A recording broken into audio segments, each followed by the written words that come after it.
크립토 플러스 오늘 김재희 편집장님과 함께 시작하도록 하겠습니다. 안녕하십니까? 안녕하세요. 네.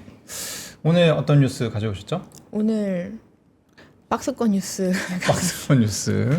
잘 버티고 있습니다. 네. 비트코인이 어제는 이제 좀 올라가는 것 같았거든요. 맞아요. 어제 네. 저녁까지는 뭐 네. 괜찮았습니다. 근데 이제 올라갔던 걸 그대로 다시 같은 각도로 산을 하나 그리면서 이게 그대로 내려왔습니다. 네, 안정감 있게 이렇게 네. 그려줬네요. 그래도 뭐 그동안에 올라가는 움직임이 없었던 거 대비해서는 좀 괜찮다라고 볼 수 있을 것 같은데. 그래도 어제 저녁에 올라서 오늘 박스권이다. 네. 아 그렇죠. 왜냐하면 이제 지금 코스피 내리는 거랑 감안하면 잘 버티고 있는 것 같아요. 그게 아니었으면 하락이었다. 그렇죠. 네. 이제 어디 6만 원 달러 초반 언저리에 가 있었을 텐데. 또 그랬겠죠. 예. 네, 오늘 만평부터 볼까요? 네. 보시죠. 비트코인, 미스터 비트코인을 계속 등장시키고 있습니다. 박스권 장세여서 박스 안에 들어갔고요. 네. 이거는 지금 집을 나간 현물 ETF 자금을 계속 생각하고 있는 미스터 비트코인입니다. 아, 이제 비트코인이랑 같이 있다가 집을 나간 돈들. 네. 네. 이 ETF 자금이 좀 바로 다음에 말씀 또 드릴 거긴 하지만 유출입이 이제 살펴보시면 순유출을 계속 기록하고 있거든요. 일별 기준으로 이 주간으로도 연속해서 계속 유출이 되고 있기 때문에 아무래도 박스권 장세가 이어질 수밖에 없는 이런 수급적인 요인이 있을 수밖에 없다라고 볼 수 있습니다. 상당히 지금 남루한 상황에 처해 있습니다. ETF가 지금 가장 큰 뭐 하락 요인이라고 봐야 되나요? 어떻습니까? 비트코인 어제까지 말씀드린 대로 저녁에 굉장히 좋았다가 오늘 이제 자정 이후로 조금씩 다시 떨어지면서 다시 어제 한 낮 정도 가격대로 회귀했다라고 보실 수 있고요. 64,000달러대에서 오가고 있습니다. 보시면 비트코인닷컴에서는 비트코인 현물 ETF가 6주 연속으로 2억 한 3천만 달러 정도의 자금이 유출이 되고 있다라고 이제 기사를 썼고요. 갤럭시 리서치에서는 이제 지난 30일 동안 비트코인 ETF에서 사상 최대 규모인 한 63억 달러 정도가 유출이 됐다라고 이제 또 분석을 했었습니다. 다만 이제 알트코인 ETF에서는 그렇게 유출의 현상이 많이 보이지 않고 있는데 특히 하이프에서는 그래도 소액이지만 자금이 계속 꾸준히 들어오고 있다는 분석이 있었습니다. 제가 일별 기준으로 준비해봤는데 지금 ETF 상황 보시면 6월부터 이제 6월 1일부터 지난주 18일까지 보시면 3거래일 제외하고 다 순유출 이제 기록하고 있죠. 플로우 상태가 이게 좋지는 않은 걸 이제 보실 수 있는데요. ETF 자금이 아직까지 좀 돌아오기는 좀 힘들지 않나. 라는 좀 생각이 들고 있습니다. 저희 전에 그 스탠다드 차타드 리서치 보고서 봤을 때 바닥을 찍고 올라오고 있다라는 분석이 있었고 거기에 이제 ETF 자금이 회귀하고 있다라는 이제 근거가 있었잖아요. 아직까지는 좀 회귀라고 보기에는 좀 모자르지 않은 순유입 흐름이 아닌가라고 볼 수 있겠습니다. 네. 네. 일단 이제 어제가 이번 주의 첫 거래일이었고 지난주까지는 계속 순유출 흐름으로 네. 가야 된다라고 말씀해 주셨고 네. 이번 주 흐름은 이제 오늘 오후쯤 확인하실 수 있을 것 같습니다. 아직 뭐 잡히진 않았는데 지금 블랙록을 제외하고는 자료가 대략 나왔는데 한 1억 달러 정도 유입이 된 걸로 나왔습니다. 물론 이제 블랙록에서 유출이 되면 이것도 마이너스로 돌아설 수 있겠지만 어쨌든 지난주보다는 좀 괜찮지 않았나. 그리고 실제 이제 어제 좀 반등이 있었기 때문에 또 그런 날은 뭐 FBTC라든지 그쵸. 이런 쪽으로 이제 유입이 들어오거든요. 맞습니다. 그래서 이제 어쨌든 이제 요가 되면 이제 확인이 될 것 같고 저희가 이제 네. 내일 종합을 해서 전해드리도록 하겠습니다. 아까 그 그레이스케일 이렇게 약간 베이지 색깔이라고 해야 되나요? 무슨 네. 차트 하나 있었는데 네네. 요거가 지금 이제 2024년 1월에 사실 비트코인 현물 ETF가 출시가 됐는데 출시 이후에 가장 아웃플로우가 좀 강렬하다 이렇게 맞습니다. 봐야 되는 거죠. 네. 가장 많이 특히 이제 그레이스케일에서 많이 빠지고 있다라는 내용을 이제 비트코인닷컴에서 기사로 분석을 한 건데요. 이 6주 연속의 자금 유출을 살펴보면 이게 2억 한 3천만 달러 정도 되고 그 중에 한 반 이상이 그레이스케일 현물 비트코인 ETF인 GBTC에서 빠져나간 거다라는 내용입니다. 아, 우리가 네. 이제 IBIT에서 나가는 돈만 좀 주목을 했었는데 그거 못지않게 GBTC에서도 돈이 많이 나가고 근데 있다. 보통 보시면 IBC에서 들어오고 BTC에서 나가는 흐름이 이제 반복이 되고 있습니다. 네, 네. 알겠습니다. 네, 4월, 5월만 해도 나쁘지 않았는데 네. 이제 6월 들어서면서 굉장히 유출이 심해지는 게 좀 그게 안타까운 부분이네요. 그 4월, 5월에 이제 사실 뭐가 있었냐? 그 반도체 주식이 거의 뭐 미친 듯이 올랐거든요. 네. 그래서 그걸 이제 경험한 투자자들이 여기서 돈을 빼가지고 글로 가는 게 아니겠느냐? 뭐 이런 이제 저희가 가설을 소개해드리기도 했었는데 네. 어떻게 될지 이 지금 오늘 보면은 반도체도 약간 좀 이제 쉬어가는 타이밍, 약간 이런 느낌 있는 것 같은데. 다들 지금 그런 얘기 하지 말아라, 네. 그냥 아무 얘기도 하지 말아라 하시는데. 아무 얘기도 하지 말랄까요? 근데 여러분 저 뭐 슬픈 얘기 하나 해드리면은 기분 네. 또 남의 불행을 보면 또 기분이 좋아지잖아요. 네. 저의 불행을 잠깐 얘기해드리자면은 어제 제가 문자를 받았는데 제가 투자했던 동전주가 상장 폐지를 당했더라고요. 예. 어디서? 코스피에서? 아니 코스닥에서요? 네네. 아. 네, 웃으시기 바랍니다, 여러분. 저는 당해본 적이 없는데 문자가 오는군요. 문자가 오더라고요. 아, 예. 그럼 어떻게 돼요? 아무 일도 일어나지 않고 그냥 끝난 거죠. 예, 이제 곧 그렇게 될 거다. 네 자산 없어졌다. 정리매매 네. 기간을 부여받지 않나요? 정리매매 기간 뭐 이런 게 있을 것 같은데. 네, 정리매매 하라고 하는데 이제 뭐 음. 사실 그게 안 되더라고요. 예. 그렇죠. 이제 거래가 되지 거래가 않겠죠. 되지가 정지돼. 않아요. 예, 되지가 않고 정지가 돼 있어서 음. 뭐 어떻게 정리를 할 수가 없더라고요. 슬픈 그래서 여러분 소식. 웃으십시오. 예. 네. 어제 또 사실 아마 이 많은 분들이 또 관심 있으실 것 같은데 스페이스X가 큰 폭으로 떨어졌어요. 아, 맞습니다. 예, 거의 이거 큰 뉴스였죠. 15% 가까이 떨어졌는데. 네. 부자릿수 하락. 네. 네. 왜 떨어졌을까요? 아, 저한테 물어보는 건가요? 주주신가요? 아, 저 주주는 맞아요. 근데 저는 뭐 해도 소규모의 막 하나, 두 개 막 이런 식이기 때문에 예, 그래서 뭐 그렇죠. 어제 뜬금없이 이제 이 친구들이 채권 발행을 엄청 많이 했습니다. 200억 달러 정도. 그래서 그걸로 뭐 하냐. 그러니까 역시 AI를 하려고 한다고 하니까 그렇죠. 그러면 이 친구들도 돈 빨아들이겠네. 엄청 뭐 시설 깔겠네. 네. 그러면서 약간 이런 움직임이 아니었을까 싶고 이게 이제 AI 전반의 문제죠. 지금 들어가 있는 투자가 너무 많다라는 거. 그렇죠. 근데 이게 고약한 게 뭐냐면 돈이 돌아야지 비트코인도 좀 상승의 기회가 올 텐데 AI 투자로 들어간 건 비트코인으로 나올 수가 없단 말이에요. 그게 이제 제가 볼 때는 이 시장의 공통적인 문제가 아닐까 싶습니다. 그렇죠. 어쨌든 뭐 어제 가격이 좀 안 좋았던 거는 뭐 이제 제가 볼 때는 뭐 미국 시장이야 계속 올랐으니까. 근데 네. 비트코인은 좀 좋아졌던 이유가 또 있는 거잖아요. 이제 주말 사이에 이란이랑 미국이랑 협상이 진행이 됐는데 저희가 예상했던 것보다 훨씬 좀 잘 돼가고 있는 그런 양상입니다. 네, 맞습니다. 스위스에서 오랜 시간 이제 뭐 마라톤 회담을 이제 마치고 벤스 부통령이 스위스 담판을 이제 마쳤다. 이제 이란 IAEA 핵사찰단 복귀도 합의했다라는 좀 긍정적인 내용들이 어제 저녁에 나왔습니다. 그래서 사실 비트코인 가격도 거기에 좀 영향을 받은 부분이 일정 부분 있었고요. 이 스위스에서 진행된 양국 협상에서 핵시설 사찰 재개랑 이제 중동 분쟁 관리 체계 구축 등의 나라가 합의를 하면서 투자 심리가 좀 일시적으로 개선이 됐었고요. 그리고 이제 카타르랑 파키스탄 중재 하에 60일 내에 최종 합의를 이제 목표로 한 로드맵에 또 합의를 했습니다. 합의를 위한 합의에 또 이제 합의를 한 거죠. 대신 이제 이란이 지난 주말 중에 호르무즈 해협을 재봉쇄했다고 선언을 해서 긴장감이 조금 남아 있었는데 오늘 아침에도 뉴스를 보셨을 투자자분도 계실 텐데 이 부분도 좀 해소가 되면서 아침에 좀 괜찮은 뉴스들이 나왔습니다. 어젯밤 뉴스는 이렇게 나왔었고요. 그리고 이란 협상 단장이 이제 오만과 호르무즈 논의를 하면서 이 오만 측에서 그러니까 호르무즈에 대한 통행도 무료로 이제 열리게 됐다고 또 재확인을 해서 이게 보도가 됐었습니다. 보시면 이게 외국 보도 내용을 이제 인용을 한 건데요.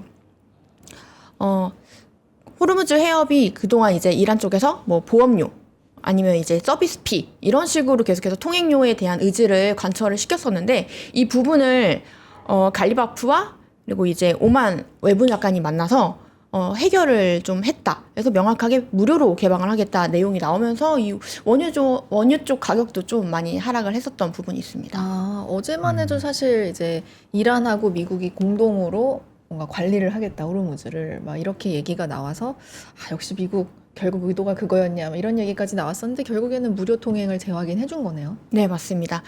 그리고 이제 뭐 원유 부분에서도 이제 미국이 이란 원유 제재에 대해서 60일 동안 이제 면제해주겠다라는 부분이 사실 원유 가격 하락에 가장 큰 촉매제로 작용을 한 거고요. 심지어 이제 달러화 결제까지 허용을 하겠다고 공식적으로 발언을 했기 때문에 원유는 가격이 좀 안정이 된 상황입니다. 80달러 아래로 이제 확실하게 내려가서 WTI는 73달러, 그리고 두바이유는 80달러, 브렌트유는 70달러. 그래서 뭐 브렌트유는 특히 3% 넘게 하락을 해가지고 많이 안정이 된 모습을 확인하실 수 있었죠. 요게 지금 근데 좀 종잡을 수가 없습니다. 왜냐면 지금 아까 갖고 오셨던 이란 협상단장 오만과 호르무즈 논의 이게 이제 오전 네. 7시 기사고 이 시간대 나오는 기사 되게 중요하거든요. 왜냐면 이제 이게 시장이라는 게 하루하루 마감이 되다 보니까 가격이 다음 장이 열릴 때까지는 그 가격이 떠 있잖아요. 그렇죠. 이제 원유 가격 같은 경우도 어제 이런 소개해 주신 뉴스들이 나오면서 내려갔는데 지금 다시 올라와 있습니다. 지금은 얼마인가요? 제가 아까 보니까 그러니까 선물 가격이 올라가 있기 때문에 지금 이제 아마 그것도 변동폭이 굉장히 심할 텐데 그리고 오면서 또 확인했더니 아라그치 그 이란 국회의장이 우리는 통행료 받겠다. 이런 식으로 또 받겠다고 얘기를 했나요? 네, 그래서 그냥 이게 근데 이게 뉴스가 하나하나 나올 때마다 지금 나스닥 선물도 굉장히 기민하게 반응하고 있고, 그러네요. 네. 이게 어쨌든 변동성이 좀 있는 상황입니다. 그래서 뭐 지금 국내 증시 같은 경우도 처음에는 오늘 사실 시작은 플러스로 시작했었거든요. 근데 지금 큰 폭으로 마이너스로 가고 있는 이유가 요런 어떤 변동성 요인들이 굉장히 많다. 그래서 그러니까 요런 흐름이다.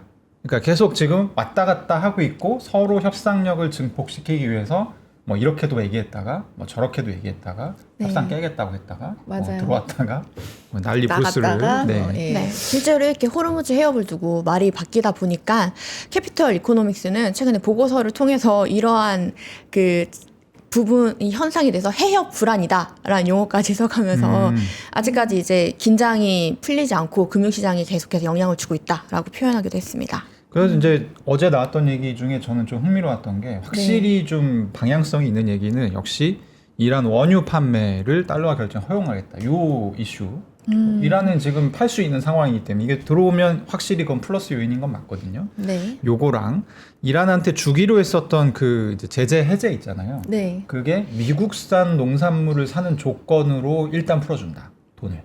또 그렇게 또 조건을 이란에 걸고 어쨌든 있군요. 지금 먹거리가 없을 테니까 장기간 제재를 받아서 그래서 그런 두 가지 정도는 지금 방향성이 좀 있는 것으로 보이고 나머지는 네. 어떻게 될지를 모르기 때문에 예, 방송 들으시는 분들 참고하시기 바랍니다. 네. 네, 어쨌든 저희는 뭐 있었던 일 설명을 드려야 되니까 어쩔 수가 없습니다. 이 뉴스는. 네. 조심스럽네요, 대표님. 아니 왜냐면 이게 지금 저도 뭐냐면 이게 저 아침 일어나서 깜짝 놀랐어요. 솔직히 말하면. 그러니까 어떤 부분이에요? 비트코인이 어제 상당히 좀 강력한 지지력을 보여줘서 저는 가격이 올라가려나라고 생각을 했거든요. 네. 그리고 지금 실제로 ETF 물론 IBIT 안 들어왔지만 나머지들이 들어온 걸 보면 얘네들은 아무 때나 들어오진 않는 순유입이 아무 때나 일어나진 네. 않는 그 이제 ETF로 돈이 들어왔어요.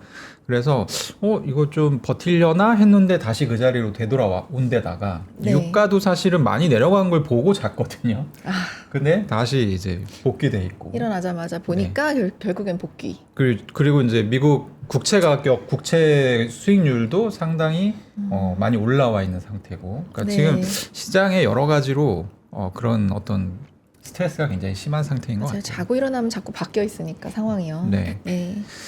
어쨌든 어제 그래서 마감 기준으로는 필라델피아 반도체도 한 2% 올랐죠. 괜찮지 않았습니까?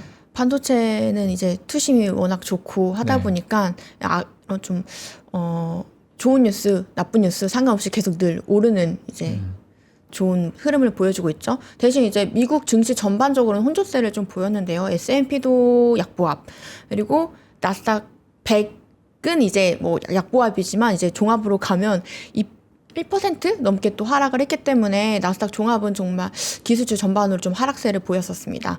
그리고 다우존스는 강보합 강보합 마감하긴 했지만 어쨌든 0.3% 정도에 그쳤기 때문에 좀 안 좋은 상태였고요. 오히려 이제 변동성은 좀 상승한 모습을 확인할 수 있습니다. 3% 정도 상승을 했죠.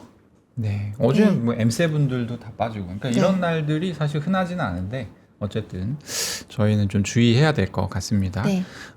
국회에 오랜만에 좀 이 크립토 관련 뉴스가 있었습니다. 어제. 네, 어제 이제 국회에 정말 새로운 손님이 찾아오셨죠. 네, 네. 솔라나 정책연구소 CEO 이제 화이트하우스 레빈님이 이제 방문을 했는데요. 이 방문을 해서 그 국회 세미나에 참여를 하면서 이제 클래리티 법안에 대해서 발언했는데 다음 달 말 상원에서 본격 검토할 전망이다라고 이렇게 대대적으로 얘기를 하셨습니다. 뭐 이렇게 얘기한 데는 당연히 뭐 근거가 있을 거라고 생각하지만 일단 해당 발표에서는 뭐 이렇게 구체적인 근거까지는 이제 제시하지 않았고 일정이나 이런 것을 좀 고려했을 때 그리고 법안의 시급성, 중요성 이런 것들을 봤을 때는 다음 달 말 안에선 상원에서 이제 좀 표결을 진행하지 않겠냐 이런 얘기를 했던 걸로 이제 보도가 되었습니다. 근데 네. 이 양반은 저거를 좋은 얘기로 한 건가요? 다음 달 말이면 7월 말이면은 이제 좀 늦는 감이 늦는 감이 있는데. 확실히 있는데 네. 지금 그럼에도 불구하고 이제 중간 선거 휴회 전까지는 네. 이제 논의가 될 수 있을 거다라는 좀 얘기를 한 거죠. 중간 선거 전에 통과가 돼야 되는데 네. 맞습니다. 사실 이 그 CEO 분이 네. 내일 저희 방송에 나오시죠. 그렇죠. 저희가 네. 또 모셨습니다. 이게 궁금한 내용들을 이분이 다른 또 미국에서 지금 정책 부분에서는 정책 부분에서 또 굉장히, 떠오르는 약간 맞습니다. 중요 인물이라고 해서 저희가 내일 모셨고요. 이 자세한 내용은 한번 내일 질문해 주시면 제가 한번 이렇게 네. 다그쳐서 물어보겠습니다. 너 이거 좋은 거라고 무섭다. 얘기한 거냐? 무섭네요. 네. 네. 네. 근데 이제 이번 달 9일에 또 갤럭시 디지털에서 클래리티 법안 이제 승인 가능성에 대한 수치를 좀 조정을 했는데요. 5월 달에 냈던 수치는 14일 기준 75%였습니다. 통과 가능성을 연내. 네. 근데 이제 이번 달에 나온 건 60%로 좀 하향 조정이 됐기 때문에 업계에서는 조금 약간 통과 가능성을 낮추고 보수적으로 바라보고 있는 상황이긴 합니다. 어제 저 폴리마켓 확률도 네. 40% 근접으로 내려갔어요. 그러니까 50%에 있던 게 지금 10% 정도 더 떨어졌습니다. 많이 내려갔네요. 연내가. 네. 그래서 이게 이제 점점 좀 보수적으로 보는 뷰들이 많아지는 상황인 것 같습니다. 네. 네. 저희가 이제 최근에 가장 많이 얘기를 하는 것이 이제 스트래티지인데 맞습니다. 마이클 세일러가 어제 스트래티지가 새롭게 또 비트코인 샀다 이런 네. 이제 게시물을 올렸어요. 어떤 내용이었죠? 이만큼 샀다고. 아, 요만큼 하트인가요? 네. 요만큼. 네. 얼만큼입니까? 50개. 50개 샀나요? 아 500개. 500개. 네, 아, 죄송합니다. 520개. 아, 왜냐하면 520개. 평소에 1,500개 정도 사니까. 그쵸. 네. 520개 정도 구매를 했고요. 저번 주에 한 1,500개, 1,400개 그 정도 네. 구매를 했고 보통 이제 많이 살 때는 제가 늘 말씀드리지만 10,000개, 20,000개 이 정도 선에서 사거든요. 근데 사실 영구 우선주 판매가 제대로 이루어지지 않다 보니까 보통주 발행으로 ATM을 통해서 자금을 조달할 수밖에 없고 주가 역시 스트래티지의 주가 역시 지금 좋지 않기 때문에 이 자금 조달할 수 있는 상황이 좀 많이 막혀 있는 지금 시점이거든요. 그렇다 보니까 이번에 이제 여기 화면 보시면 현금 준비금 꽤 많이 증가시켰습니다. 3억 달러. 그리고 이제 비트코인도 520개 정도 매수를 했는데 이 모든 자금의 출처가 보통주를 발행해서 ATM을 통한 판매로 이제 자금을 가져와서 구매를 한 건데요. 현금 준비금을 왜 3억 달러 증가시켰냐면 지난달에 이제 스트래티지가 전환사채를 대량으로 이제 바이백했죠. 네. 그렇다 보니까 이 준비금이 이번 연도 5월쯤에 피크를 찍었거든요. 한 22억 달러 정도 보유를 하고 있었다가 이거를 지난달에 같이 전환사채를 이제 매입을 하면서 많이 쓰다 보니까 좀 비었었습니다. 그래서 다시 준비금을 좀 충전시키고 이 디지털 채권에 대한 신뢰도를 좀 이제 신용 품질을 올리기 위해서 이제 현금 준비금을 준비하기 위해서 이제 보통주를 팔았고 또 이 일부 금액은 비트코인을 매수하는데 썼습니다. 그래서 지금까지 이제 총 보유하고 있는 비트코인 양은 84만 개인데 연내 목표가 이제 210만 개 매입이었죠. 그래서 아 올해 안에 210만 개 매입의 목표가 있었군요. 네. 그런 걸로 알고 있는데 시기는 제가 한번 다시 검토해 보도록 네네. 하겠습니다. 제가 이전에 봤을 때는 그랬었는데 아무튼 이 비트코인의 상당히 많은 부분을 이제 본인들이 보유하겠다고 선언을 했었기 때문에 아직까지는 목표량에 좀 많이 그러게요. 부족한 반도 가지 않았네요. 만약 네, 목표량이 맞습니다. 그거라면. 근데 뭔 돈으로 삽니까? 그러니까 이게 지금 악순환이 될까봐 네. 걱정이 되네요. 일단은 저희가 이 내용을 너무 많이 전달해드려서 제가 이제 나름대로 이거 하다 보니까 저도 이제 이게 약간 근육이 생겼더라고요. 그래서 아, 예. 어? 스트레테지 근육. 520개? 왜냐하면 520개는 3천만 달러예요. 왜냐하면 지금 현재 가격으로 1,500개 정도를 사면 1억 달러가 필요합니다. 아, 네. 비트코인 1,500개 사려면 네 1억 달러가 필요하다. 그런 상황인데 어쨌든 저희가 이제 어제 박상열 편집장님이 출연하셔가지고 이런저런 얘기를 많이 해주셨는데 그 중에 조금 이제 영양가 있는, 그러니까 계속 편집장이 굉장히 신경 써서 얘기했던 게 뭐냐면 MNAV, MNAV가 맞습니다. 지금 현재 얘네가 이 스트래티지가 얘기했던 게 주당 비트코인 보유량을 늘리겠다라는 얘기를 한 2분기 전부터 계속 얘기를 해왔었거든요. 네. 근데 그 부분이 좀 쉽지 않다라는 말씀을 이제 어제부터 해주셨는데, 그러니까 사실 이거 본질적으로 얘기하면 지금 MSTR 본주 보통주를 발행을 해가지고 지금 이 비트코인을 이제 500개를 산 거잖아요. 네네. 이렇게 되면 MNAV가 더 내려갑니다. 그래서 네. 애초에 이 실적 발표 때 우리가 앞으로 이 방향으로 가겠다라고 그러니까 역주행을 한 거예요, 사실. 이러면 또 엄청난 지금 영향이 끼쳐지겠는데요. 네, 그래서 네. 근데 어느 경우에는 역주행이 안 되냐면 네. 이렇게 조달한 게 지금 3억 달러잖아요. 네. 그래서 그 중에 3천만 달러로 비트코인을 산 거고 나머지 2억 7천만 달러를 비트코인 가격이 앞으로 떨어졌을 때 사면 역주행이 아니게 됩니다. 그렇군요. 그래서 제가 볼 때는 이거는 하락 배팅으로 봐야 되나? 라는 생각이 잠깐 들었는데 뭐 이 친구들 지금 상황이 그런 거를 감안해서 뭐 할 수 있는 그런 상황이 아니긴 합니다. 네. 그런 부분들을 좀 봐야 될 것 같고요. 그리고 STRC 같은 경우가 지금 어제는 사실 91달러를 조금 넘어섰었거든요. 원래 이제 지난주 말에 89달러 네. 상당히 불안하다. 근데 82달러를 찍고 89달러까지 그렇습니다. 올라왔는데 사실 이제 이번 주 어떻게 될까 궁금했었는데 91달러 넘게 올라가다가 장중에 다시 이제 89달러 선으로 좀 주저앉은 그런 상황입니다. 네. 근데 이제 이 지금 스트래티지 사장이라고 해야 되나요? 대표? 네. 네. 지금 폭래요. 폭래. 네. 폭래가 어제 또 대표, 이거 네. 관련해서 게시물 하나 올렸더라고요. 네, 폭래가 이제 마이클 세일러가 리트윗도 했는데요. 스트래티지 CEO죠. 폭래가 오늘 STRC를 100만 달러치 샀다. 액면가에 도달할 때까지 보유할 거다. 아마 더 오래 보유할 가능성도 높다. 이런 내용의 이제 그 게시물을 올렸는데요.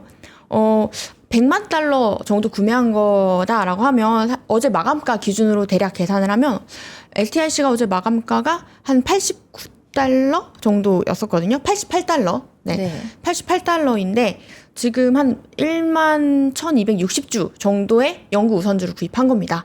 지금 액면가가 100달러죠. 액면가를 지난 5월 15일 이후에 전혀 도달하지 못하고 계속 하회하고 있는 상황이고 네. 폭래가 이렇게 한 건 아무래도 이 가치를 조금 더 이제 올리고 사람들에게 좀 더 안심을 주기 위한 일종의 뭐 마케팅이자 이제 뭐 주가 관리 차원에서 거의 회사 망할 때는 뭐죠, 뭐. 회사 임원들이 자사주 매입 많이 많이 하죠. 하잖아요. 네. 대표가 나서서 뭔가라도 이제 수습을 하려고 하는 네, 모습을 보여주고 그렇습니다. 있네요. 그래서 지금 관리에 나선 건데 사실 액면가에 도달할 때까지 보유할 거다 한 다음에 더 오래 보유할 가능성이 크다라는 걸로 좀 사람들에게 나는 계속 갖고 있을 거다라는 좀 안심의 멘트를 날린 건데요. 여기 여론은 지금 뭐 댓글이 600개 넘게 달렸는데 제가 가져오진 않았지만 대략의 분위기는 좋은 결정이다.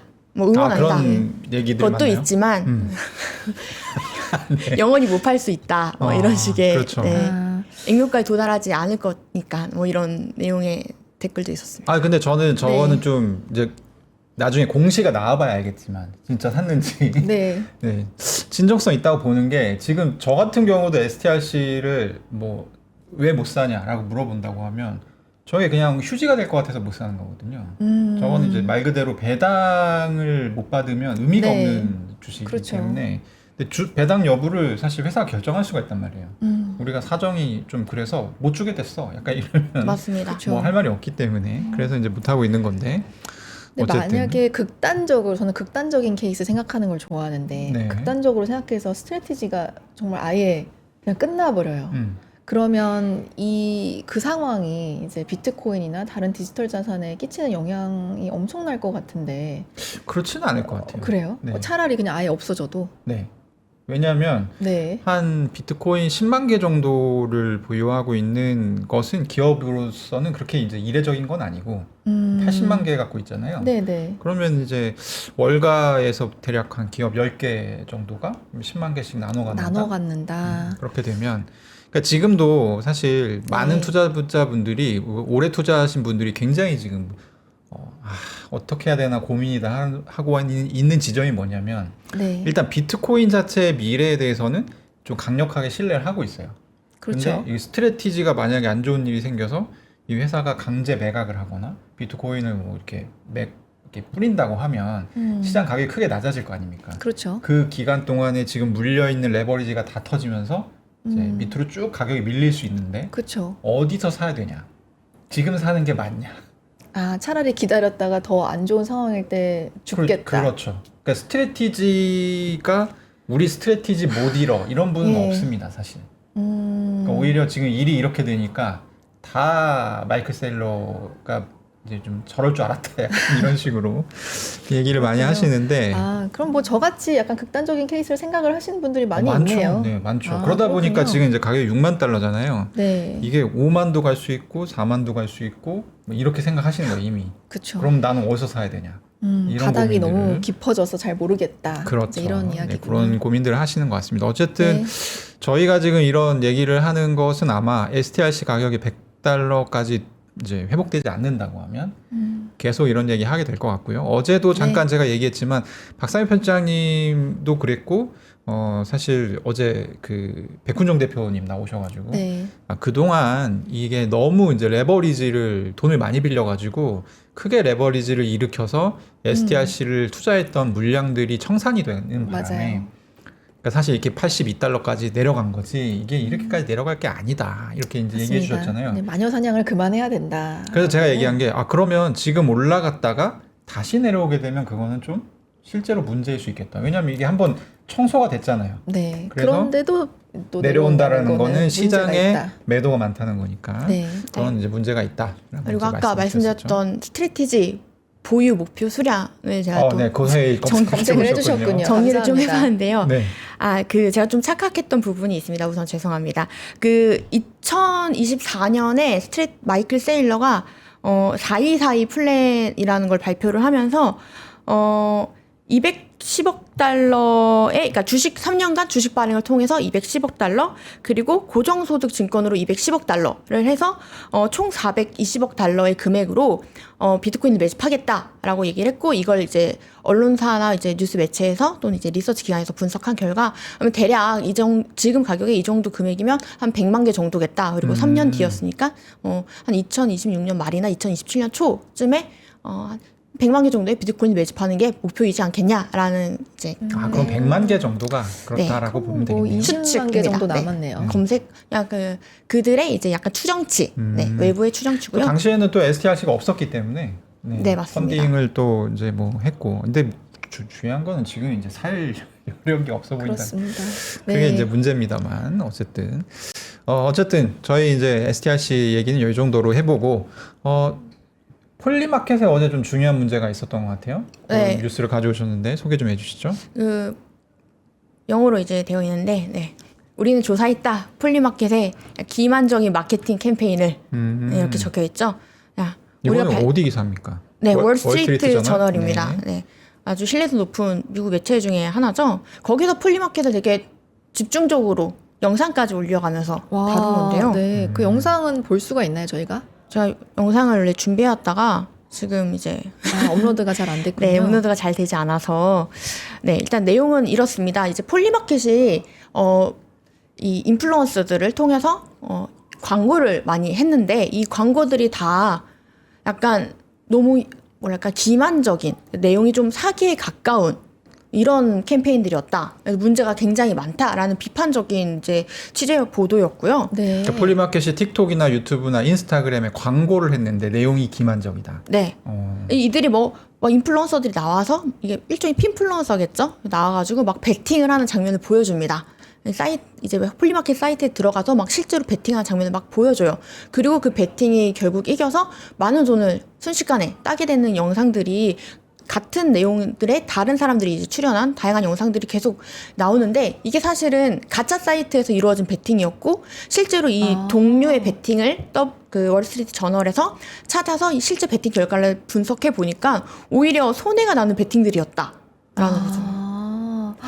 세상에 이거는 이제 미국에서는 굉장히 심각하게 다루는 문제죠. 예, 그 이거는 가짜 사기니까요. 사이트를 폴리마켓이 직접 그렇죠. 왜냐하면 이 광고를 의뢰한 쪽이 폴리마켓이었으니까. 그 가짜 사이트에 있는 폴 자체가 좀 자극적인 내용이었나 보네요. 네, 뭐 정치 베팅이라거나 뭐 인물에 관한 베팅이라거나 그러니까 실제 하지 것들이 않는 베팅을. 실제로 폴리마켓에 있는 베팅들을 네. 그대로 이제 가짜 사이트에 올려가지고 베팅을 하는 것처럼 만들어낸 약간 뭐라고 하지? 시뮬레이션처럼 더미 사이트, 보여주는. 네, 더미 사이트에서 네. 실제로 이루어진 베팅인 거죠. 세상에. 네. 네, 그래서 뭐 보시면 이게 영상을 보여드리면 참 좋은데 이 가짜 이 더미 사이트, 미러 사이트에서 네. 저희가 폴리마켓의 이제 스펠링이 POLY잖아요. 네. 근데 여기는 POIY. 포이마켓. 네, 포이마켓.com을 만들어서 여기에 막 베팅을 진행을 시켜가지고 하는 영상들을 찍어서 이렇게 바이럴을 돌렸다. 그래서 뭐 대학생이나 젊은 크리에이터들, 이렇게 젊은 이 백인들이나 외국인들, 아시안들을 이제 인플루언서들에게 의뢰를 해서 뭐 이제 월 $2,000에서 $3,000 정도 이제 지급을 하고 광고를 돌렸던 거죠. 와, 근데 광고 사실 공개 금지를 지시했다는 것 자체도 굉장히 이제 사기라고 볼 수 있겠군요. 네, 맞습니다. 그리고 그들한테 이제 의뢰를 하면서 폴리마켓에 대한 뭐 폴리마켓이라던가 이런 것들을 본인들의 뭐 바이오 같은 데 적지 말라 하는 거죠. 그러니까 광고임을 티내지 마라. 이런 식으로까지도 진행을 했다고 합니다. 그리고 사실 중요한 거는 그 월스트리트 저널에서 지적한 부분 중에서 좀 주목할 만한 부분은 폴리마켓이 CFTC에 의해서 이제 미국 내 영업이 사실 안 되거든요. 네. 그래서 미국인들이 사용할 수 없는데 사실상 이 바이럴 영상들이 미국인들을 타깃하는 거였다. 그 굉장히 미국인들에게 도달이 될 수 있게끔 교묘하게 알고리즘이 짜여졌고 또 이제 그 외에 타깃하는 것들은 대상들은 아시안, 뭐 동남아 이런 사람들이었다. 그래서 좀 저소득의 젊은 사람들을 많이 타깃해서 이 바이럴을 돌렸다라고 분석을 했습니다. 네. 야, 이게 괜찮습니까? 미국 법에서? 이거는 절대 괜찮지 않고요. 이거는 네. 무조건 지는 이제 러스시라고 일단- 봐야 될 것 같습니다. 일단 만약에 지는 법정에 거고. 간다면. 네, 일단 네. 지는 거고. 뭐 예. 벌금도 많이 나올 수 있을 것 같은데. 굉장히 많이 나올 것 같고요. 뭐 네. 저는 예상은 할 수 없겠지만은 뭐 어쨌든 분명히 속일 의도가 있었고 피해를 본 사람들이 있었기 때문에 이제 맞습니다. 그런 부분들을 감안했을 때 굉장한 이슈가 될 것 같고요.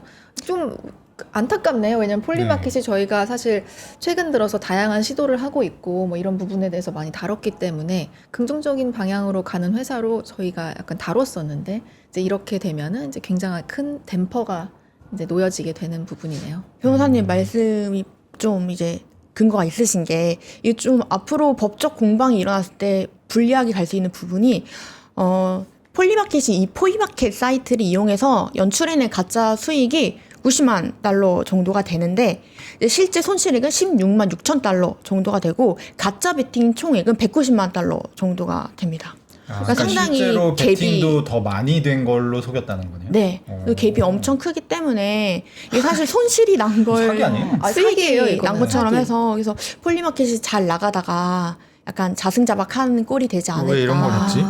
일단은 이제 이게 알려졌기 때문에 폴리마켓 입장에서 최소화 이제 하기 위해서는 문제를 일단 이걸 기획했던 사람들부터 대거 네. 퇴출을 맞습니다. 시키고 지금 감사한다고 써있네요. 아, 네, 써 일단 있나요? 예. 마케팅사가 버럴리티라는 곳인데 이쪽에서 이제 폴리마켓 쪽에서 같이 얘기한 건지 이제 또 정확하게 밝혀진 바는 없지만 일단 이쪽이 막 그 크리에이터들을 통해서 얘기했던 조건은 미국 시청자 비율을 60% 이상 충족할 때 보수를 지급하겠다.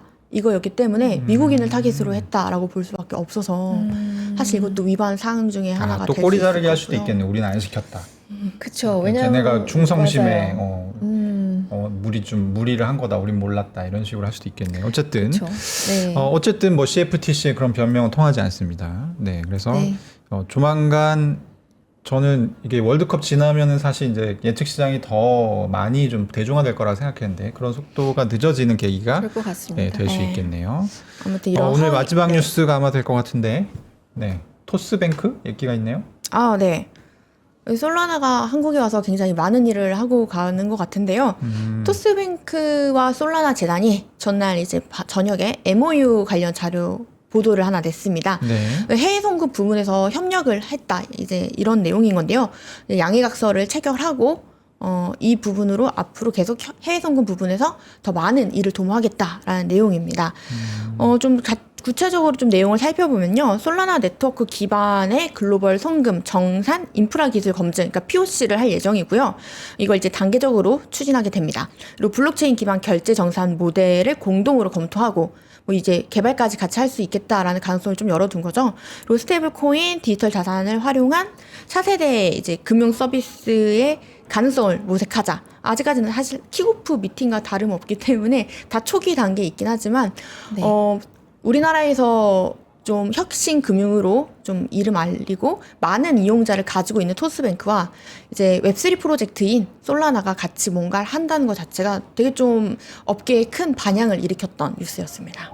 그러네요. 네. 저희 입장에서는 그런 부분 좀 보면 좋을 것 같아요. 그러니까 굉장히 많거든요. 토스뱅크에서 MOU를 맺고 파트너십 맺을 수 있는 곳이 정말 많은데 왜 그 많은 블록체인 중에 솔라나일까? 이런 부분들을 좀 집중해서 저희가 이제 확인해 보도록 네, 하겠습니다. 일단 네. 네. 좀 더 말씀을 드리자면 기존에 스위프트 기반으로 국제 송금을 해외 송금을 하게 됐을 때 영업일 기준으로 한 이틀에서 5일 정도 걸리잖아요. 굉장히 오래 걸리고 이제 수수료도 건당 꽤 높은 걸로 알고 있습니다. 뭐 25달러에서 45달러 정도. 근데 이제 솔라나 네트워크에서 송금을 하게 될 경우에는 뭐 트랜잭션, 그러니까 거래당 수수료가 거의 0.00025달러? 엄청 거의 뭐 무료에 가까운 수준이고요. 그리고 뭐 24시간 그리고 언제든 내내 이 거래가 가능하기 때문에 이런 부분들을 좀 주목을 했다고 볼 수 있을 것 같습니다. 속도도 굉장히 빠르고 그리고 이 실제로 거래가 이루어지는 부분도 그리고 처리량 같은 걸 포함을 해서 기존에 이제 뭐 약간 경쟁사라고 볼 수 있는 뭐 이더리움 네트워크나 트론 네트워크보다 더 많은 양을 이제 내고 있기 때문에 아마도 이 점을 좀 토스뱅크가 주목하지 않았나라고 생각이 좀 듭니다. 네, 알겠습니다. 오늘 좀 긴 시간 저희 일부를 진행을 했는데 참여해 주신 편집장님 고생 많이 하셨습니다. 감사합니다. 감사합니다. 네, 감사합니다.